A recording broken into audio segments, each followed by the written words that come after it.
He didn't believe in ghosts, just science, facts, and logic. But when he spent the night in an abandoned house that had been empty for nearly 3 years, something changed forever. This is a true horror story. Welcome to Night in the Abandoned House. From his teenage years, sitting in high school classrooms, Luke had shown a stubborn skepticism, refusing to believe in ghosts or spirits. After graduating from medical school, his confidence grew even stronger, explaining everything through the lens of science. To Luke, the ghost stories he occasionally heard were merely hallucinations or the product of overactive imaginations spun into tales. No matter what others said, he'd just shake his head and laugh. So, no one dared try to scare Luke with tales of the supernatural. His mother, however, was different. Though their Catholic family avoided superstition, she once told him, yes, they exist. There are ghosts. The Bible itself records the story of a man possessed by demons, brought to Jesus for healing. Have you forgotten? In our faith, we call it demonic possession. Folk call it being overtaken by spirits. I've never seen a ghost in my life, but I believe they're real. It's just that not everyone can see them. It takes a special connection, a spiritual sensitivity. Ghosts choose who they reveal themselves to. Some people long to see them, but never do. Luke, half joking, replied, "Well, that's me. I've even wanted to meet a ghost to see what it's like, but I've waited in vain." His mother cautioned, "Gently, don't say that, Luke. Humans have both body and soul. The universe has its realms, the living and the dead. I know you trust science, but there are things science can't explain." Luke avoided arguing, murmuring in agreement. His mother added, "Even if ghosts appear, they only frighten people. They can't kill you." Time passed, and as Luke grew into adulthood and began his medical career, thoughts of ghosts never troubled him, not even for a moment. That is, until today. Returning from Paris to a new post at a provincial hospital in western France, he encountered for the first time a chilling sensation creeping into his soul, an eerie atmosphere enveloping his body, forcing him, willing or not, to confront the unknown. Upon arriving in the small town, Lutz's first task was to rent a houseboat to live in and eventually to establish a private clinic for after-hours consultations beyond his hospital duties. Fortunately, while on the train, a fellow passenger mentioned a charming old brick house with a moss-covered tiled roof, nestled under the shade of an ancient chestnut tree. The house was beautiful and cool, located near affluent neighbors with a spacious front yard and garden. Delighted, Luke grabbed his suitcase and moved in. The owner accepted payment, handed over the keys, and hurried off as if fleeing. Luke didn't enter immediately. A gentle evening breeze blew, the sun having set behind the houses across the street. He stood on the porch, hands on hips, nodding approvingly at his new surroundings. Beside him, at the base of the chestnut tree, stood a tall flower pot, now dead from neglect. The wide front yard was overgrown with weeds, spilling onto the brick path and obscuring the cast-iron fence. Luke clicked his tongue and thought, no problem. A day of cleaning, and this will be the perfect home. Strange, though, such a lovely house left vacant until I arrived. Must be my good fortune. He nodded, smiling smugly. But then he jolted, noticing neighbors from all sides peeking at him with intense curiosity. Across the dirt road, heads of all ages poked out of windows, staring wide-eyed. To his left, a young woman washing clothes paused, gazing over with a mix of surprise and fear, letting soapy water overflow her basin. Their eyes betrayed a wary suspicion, as if a stranger had intruded into their isolated world. Feeling uneasy, Luke stepped inside to escape the scrutiny dot in the living room. He was pleased to find the furniture intact, as the owner had promised, though thick dust and cobwebs showed it had been unoccupied for ages. A heavy mahogany sofa sat against the wall, facing a wide wooden bed with a wicker pillow in one corner. A rosewood cabinet stood nearby, its top holding a cold incense bowl filled with sand, a few red sticks burned down to stubs. At the far end, near the door to the bedroom, Luke noticed a large black wooden chest, over a meter long, with rusted iron trim and a hefty lock hanging loosely, unfastened. The chest, sturdy enough to serve as a seat or shelf, would be cleared out later when he set up his clinic. Replaced with chairs for patients and medical equipment. Luke set down his suitcase, looking for a feather duster or anything to wipe the dust. Glancing outside, he flinched again. Children and adults lingered, dozens of them, watching with wary eyes. Whispers and pointing followed. Some passed quickly, glancing back. Others stood gawking. Annoyed, Luke wondered, what's wrong with these provincial folk? So rude. Have they never seen someone from Paris before?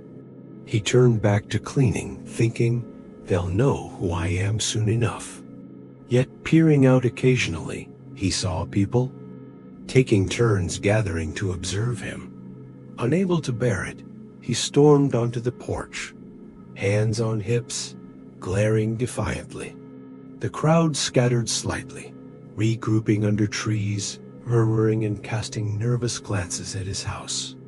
An elderly neighbor, holding a long broom, edged toward the boundary of Lutz's yard and asked cautiously, "Did you rent this house, young man?" Luke nodded confidently. "Yes, is there a problem?" The old woman shook her head quickly. "Oh no, just curious." As Luke turned to go inside, she added, "Are you from Paris? Who told you about this house?" Luke stepped closer and replied, "Yes. I just arrived from Paris. I met the owner on the train by chance." The girl stood still, hesitating as Luke urged her 2 or 3 more times to come inside. She remained rooted to the spot and said, "Thank you, doctor. I'm fine out here. I'm terrified. I don't dare go in." Noticing the neighbors and passers-by still casting wary glances his way, Luke smiled reassuringly. "With me here, what's there to fear? Please, come inside. It's inconvenient standing out there. Look, so many people are watching us both." Reluctantly, the girl followed Luke inside. She scanned the living room with fearful eyes and said, "Doctor, can't you see? Dust covers everything. This house has been abandoned for over 2 years. Actually, 2 years and 8 months. Her trembling voice made Luke chuckle to ease the tension. "How do you know that so precisely? Oh, and by the way, what's your name?" He gestured toward the sofa and added, "Have a seat for now." The girl cautiously perched on the edge of the sofa and replied, "I'm Tam, Fan Tam. Sir, everyone here knows this house has been empty for over 2 years, not just me. People are shocked you've moved in." Lutz's curiosity deepened. He furrowed his brow and repeated, "You said no one dares live here. Why is that?" Tam sat sideways, her head slightly bowed so her long hair fell over one shoulder. She looked up and whispered, "Because they say this house is haunted." Luke burst into laughter and said firmly, "Haunted? That's nothing to fear. I only fear people, not ghosts." Tam's expression turned serious as she asked, "Didn't the owner tell you?" Luke shrugged. "No. She didn't mention a thing. Even if she had, I'd have rented it anyway. First, there's no such thing as ghosts. Second, even if there were, they wouldn't scare me. I'd scare them." Tam stood up and said, "If you're not afraid, that's good. If you're not, then stay. I just wanted to warn you. I'll head home now.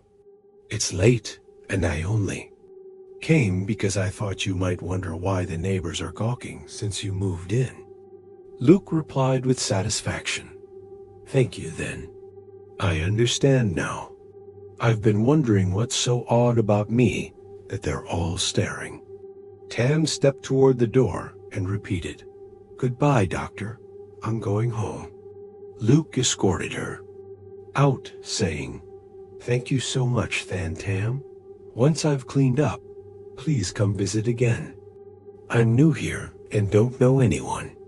If you'd consider me a friend, I'd be honored." Tam descended the steps and replied softly, "I'd be the honored one. Goodbye. I'll see you again sometime." Luke followed Tam to the street. The curious onlookers scattered as she left. He watched her white figure shrink and disappear around a bend, then returned inside, pleased. He dusted the furniture, wiped the tables, and swept the polished cement floor. The rumor of a haunted house didn't bother him in the least. His thoughts turned to Tam, grateful for the unexpected luck of meeting such a beautiful girl. As his first acquaintance in this strange land, after cleaning, he went to the backyard to wash his hands. In the left corner of the garden stood a dead ancient oak, its gnarled branches twisting into eerie shapes that sent a shiver down Lutz's spine. He hurriedly dried his hands, intending to go back inside, when suddenly the dead tree crashed into the ditch, crushing smaller plants below, despite the absence of any wind. Luke stood frozen, staring for a moment, and turned and hurried inside, locking the door behind him. Logically, he knew it could be a coincidence the tree's roots had likely rotted long ago, and it was bound to fall. Yet, since Tam had revealed the house's haunted reputation, a strange unease lingered. He pushed the thoughts aside, locked up, and headed into town for dinner and to buy essentials, including a flashlight, as the backyard had no electricity, and the bathroom and outhouse were nearly 100 meters from the kitchen near the ditch. Luke wandered around the town and returned after 9 p.m. The narrow road was deserted, devoid of streetlights, with faint, flickering glows from houses on either side peeking through dense clusters of trees.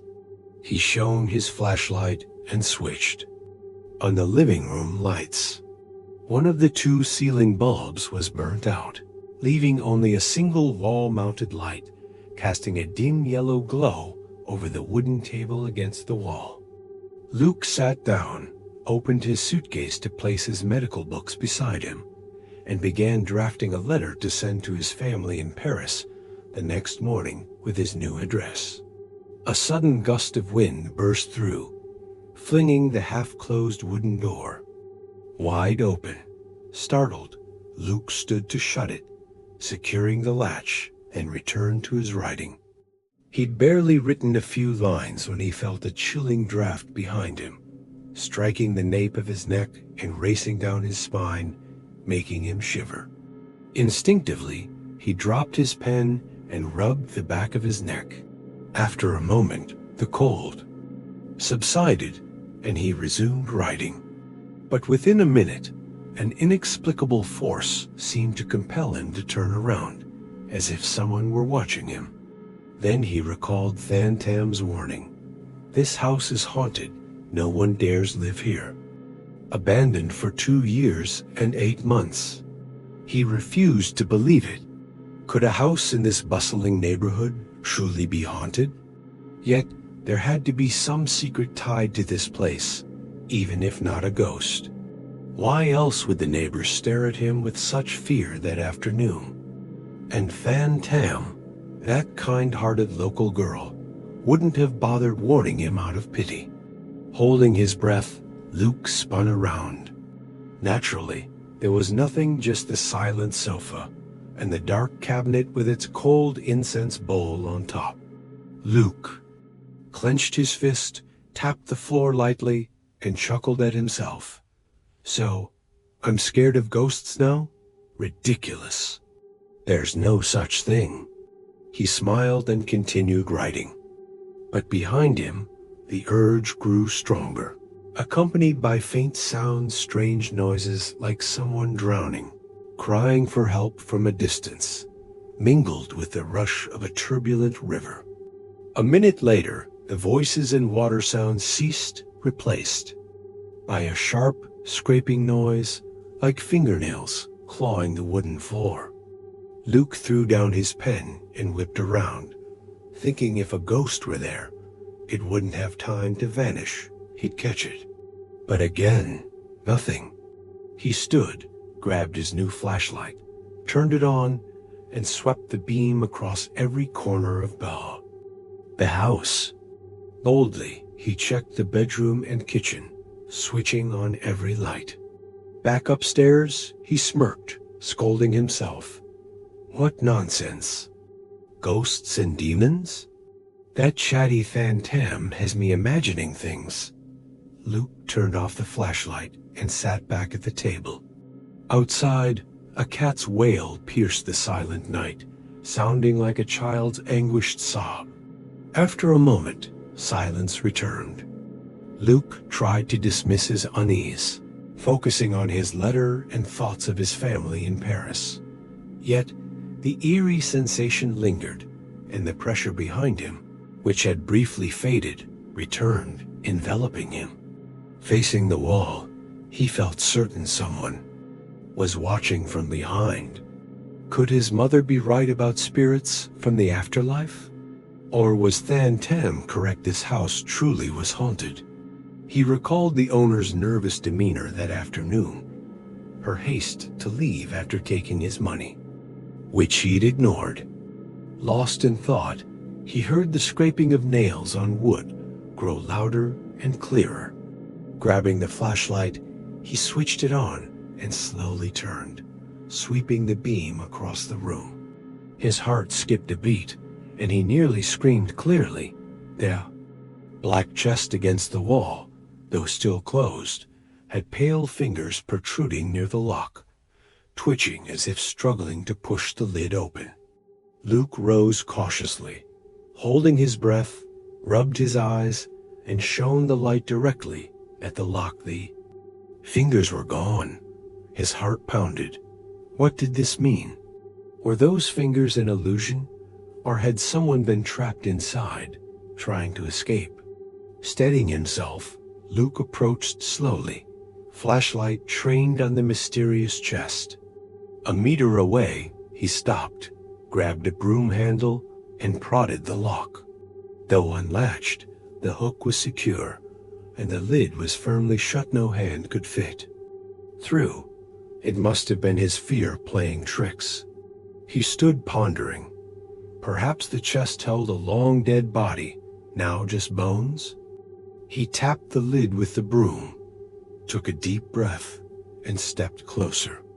Nervously, he knelt, unhooked the lock, stepped back, and after a few seconds of courage, flung the lid open. The rusted hinges creaked loudly. The chest was empty, revealing plain, unpainted wood.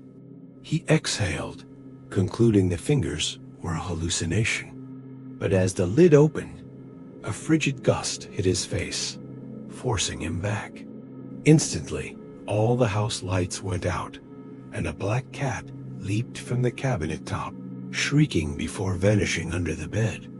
Lutz's heart stopped. He nearly fainted. The house plunged into darkness, saved only by the flashlight's faint beam on the chest's interior. He examined every corner, then closed the lid. The lights flickered back on. His scientific mind, now faced with unexplainable phenomena, began to waver. He suspected this house might indeed be haunted.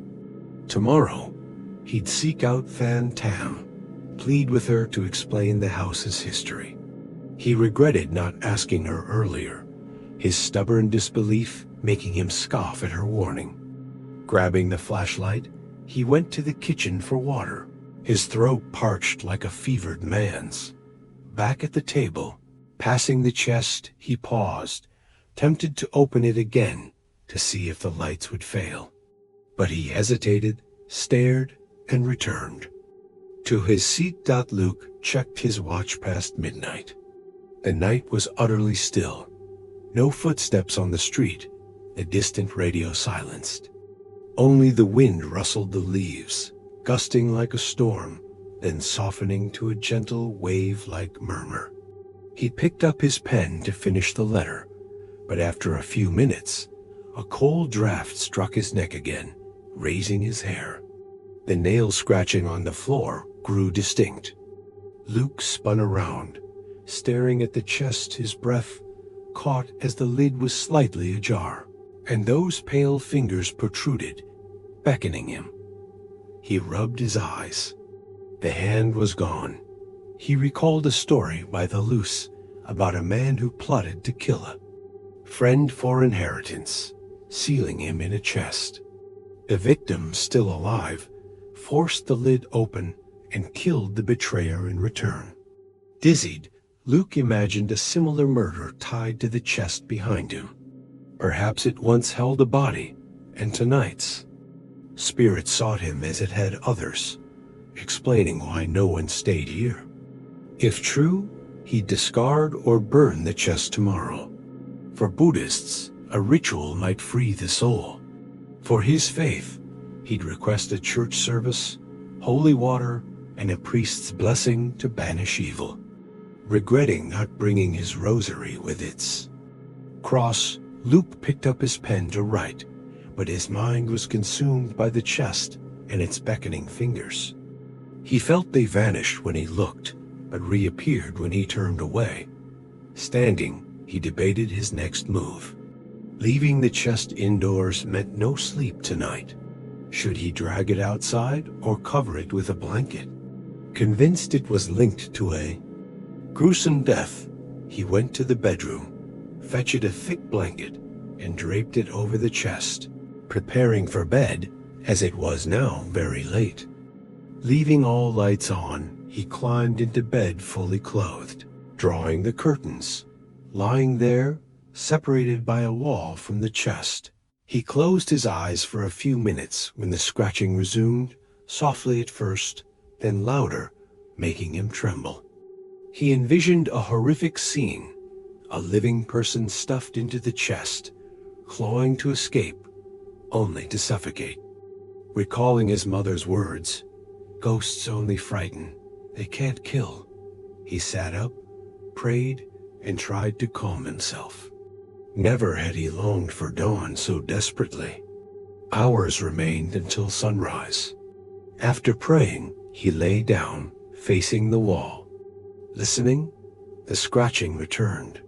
He sat up, realizing closing his eyes invited the spirit to disturb him. His only option was to stay awake, facing the chest to keep the ghost at bay. Knowing he'd be exhausted at the hospital tomorrow, he calculated, then grabbed the flashlight and went to the living room. Staring at the chest, he decided to move it outside. Bending down, he tossed the blanket onto the sofa, grabbed a handle, and pulled, but the empty chest felt unnaturally heavy, as if anchored. Straining, he moved it slightly before the rusted handle broke, sending him sprawling. Undeterred, he seized the other handle, dragging it across the cement floor with a mournful screech. After half an hour of effort, drenched in sweat, he finally placed it on the porch. The chilly night air bit at him, the wind howling through the dense trees. The street was empty. Luke hurried inside, locking the door securely. His eyes stung as he yawned, shuffling to bed. All lights stayed on. Checking. His watch past 2 a.m. he slipped under the covers, made the sign of the cross, and tried to sleep before his first day at work. But he jolted upright outside. The front door creaked open slowly, its hinges groaning from neglect. He'd latched it twice. No one could have opened it. Could the heavy door have moved on its own? Paralyzed in bed, eyes wide, he listened. Silence fell. Then the nail-scratching returned, close to his ear. Sweat poured as he grabbed the flashlight, cautiously peering out. He gasped, "My God!" The front door stood wide open, and a chest loomed ominously in the middle of the room. Luke stood frozen, his eyes wide as if on the verge of losing his mind. The sound of nails scraping the wood had stopped, but a cold gust blasted through, sending shivers down his spine like a lone wanderer lost in a graveyard at midnight, surrounded by deathly stillness. He stared at the black chest for a moment, then edged along the wall to close the door. Realizing the spirit didn't want to leave the house, he dragged the chest back to its original spot. In desperation, he glanced the cabinet top, hoping to find a leftover incense stick to offer a silent prayer to the departed, as his friends had suggested something he'd never believed in before. The incense bowl was cold, untouched for years, thick with cobwebs. The cabinet was tall, so he pulled a chair over, stood on it, and searched for an intact stick. Nothing, only a dust-covered photo frame lying face down. Curious, he picked it up, blew the dust off the glass, and shone his flashlight on the black and white image. A horrified gasp escaped him, and he lost his balance, tumbling off the chair to the floor dot. The photo was of the girl he'd met that afternoon at his door. Below it read, Marie Thérèse Dubois, born 1951, died 1970. Leaning against the wall for a long while to steady his breathing, Luke gradually regained his composure. Sweat drenched his forehead and temples. He took the photo of the departed, wiped it clean with a cloth, and placed it neatly back on the cabinet. Kneeling, he clasped his hands and prayed, asking God to guide Marie Therese's soul to eternal rest. The terror in his heart subsided. Now he understood she had died unjustly, her spirit lingering in the house, appearing to reveal her fate. He recalled her angelic beauty from that afternoon, unaware she'd met such a tragic end at 19. Piecing together the night's events, he deduced Marie Thérèse had been forced into that cursed chest and buried alive. Her struggles had failed against her murderer's strength. Standing abruptly, he made the sign of the cross, rushed to the chest, flung it open, and shone his flashlight inside. Sure enough, faint bloodstains marred the unpainted wood, either newly revealed or overlooked during his first inspection. Sighing, he closed the lid, glanced at the photo again, and whispered, Marie Thérèse, rest in peace. I understand your unjust suffering. Farewell. He retreated to the bedroom. From then until morning, the house remained eerily calm. No sounds disturbing his sleep in the silent night. After several peaceful hours in the unfamiliar house, Luke awoke to bright sunlight streaming through the cracks. Sitting up, he rubbed his eyes, and after a few seconds, the night's events flooded back. He leapt out of bed, rushing to the living room to gaze at Marie Therese's photo on the cabinet. How could such a person die so young? He shook his head sadly, then turned to the chest, which had tormented him all night. Remembering his first day at the hospital, he set the matter aside, heading to the backyard to brush his teeth and wash his face. Dressed and stepping onto the porch to lock the door, Luke startled at a dozen people gathered on the street, peering at him curiously. They seemed shocked and disappointed that after a night in the haunted house, he remained unscathed.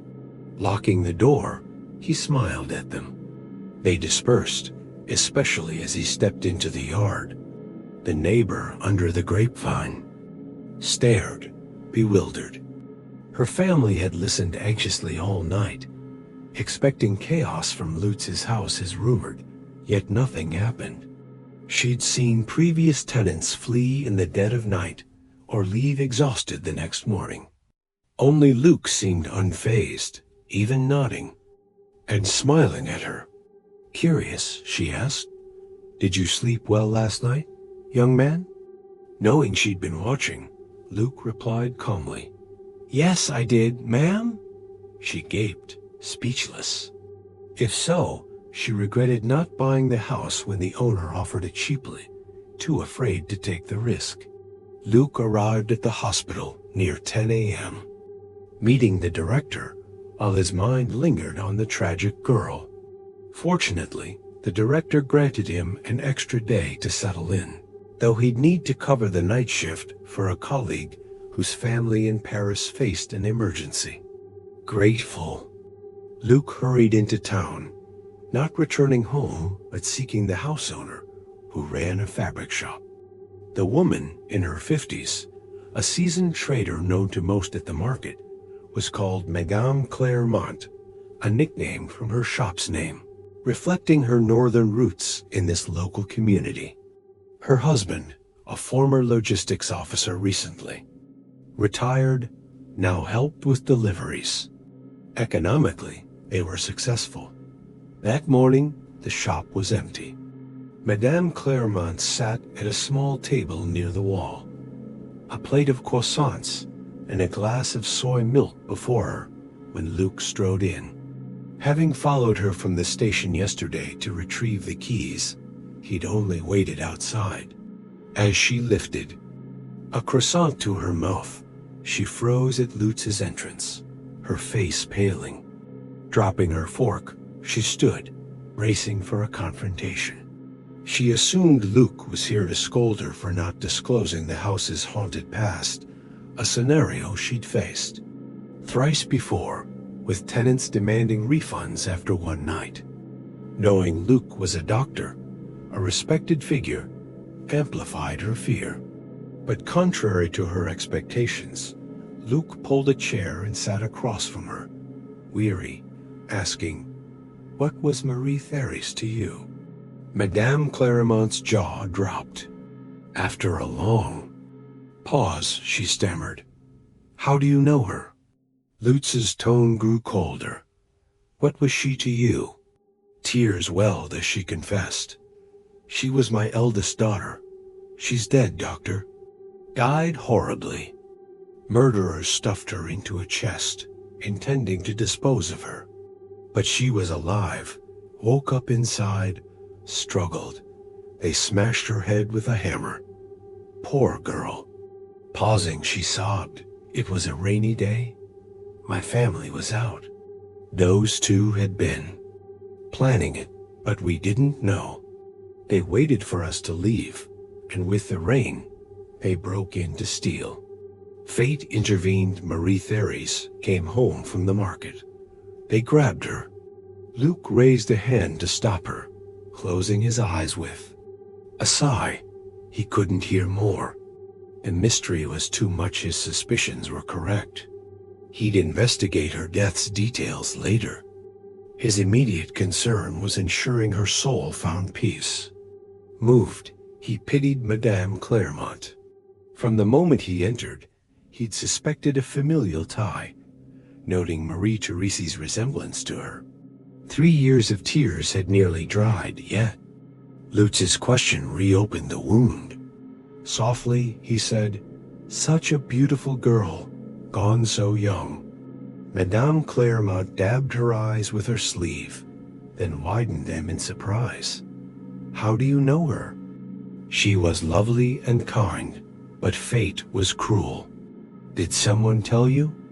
Before he could answer, she called out, Lee, clear the table. Bring some tea, quickly.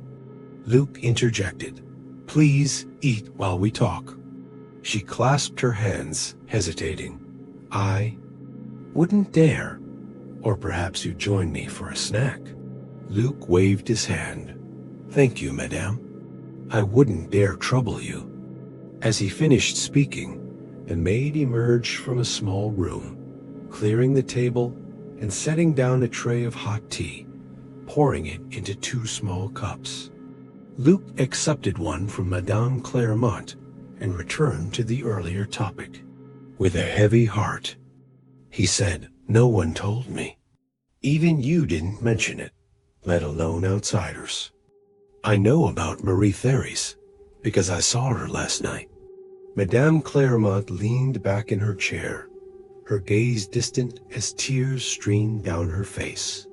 This was no surprise to her. Her daughter had appeared to others, driving them from the house. Sobbing, she said, My daughter died unjustly. Her soul hasn't found peace. Luke calmly reassured her. I never believed in spirits returning, but last night I had to. I hope she won't come back now. Madame Clairmont's eyes widened in astonishment at his words. She asked, What did you say, doctor? She won't return? How do you know? Luke explained slowly. It's just a guess. I tried something last night, and it worked. I suggest we bury that chest. Why have you kept it for over 2 years? Madame Clairmont interrupted. Because the police demanded it as evidence back then. We left it there. Several times we meant to burn it, but somehow we forgot. Luke continued, Yes, it should be disposed of, but not burned buried. Last night, I found Marie Therese's photo face down on the cabinet. I cleaned it and set it upright. There were no candles, but I prayed for her soul. Since then, she hasn't returned. As a Buddhist, you could invite a monk to perform a ritual for her. As a Catholic, I'll request a church service for her peace. And then I'll stay in your house. Overwhelmed, Madame Clairmont burst into tears, rising to grasp Lutz's shoulders. I don't know how to thank you for your kindness to my daughter. I'll follow your advice. Please wait a moment while I send someone to fetch my husband. He's at the market having soup. I'll close the shop today to arrange things for Marie Therese. I'm relying on you. She called the maid to run to the market, then hurried upstairs to change, preparing for a second funeral for her daughter. After a hectic day, Luke awaited the night. The house returned to normal, free of strange noises. Even the black cat that had appeared twice the previous night was gone, no longer disturbing him. Madame Clairmont brought Marie Therese's photo home to set up an altar. Luke visited the church, requesting a crucifix to hang above the cabinet. The neighbors, deeply impressed, joined the procession to bury the empty chest, dozens strong. The next night, Luke began his first hospital shift.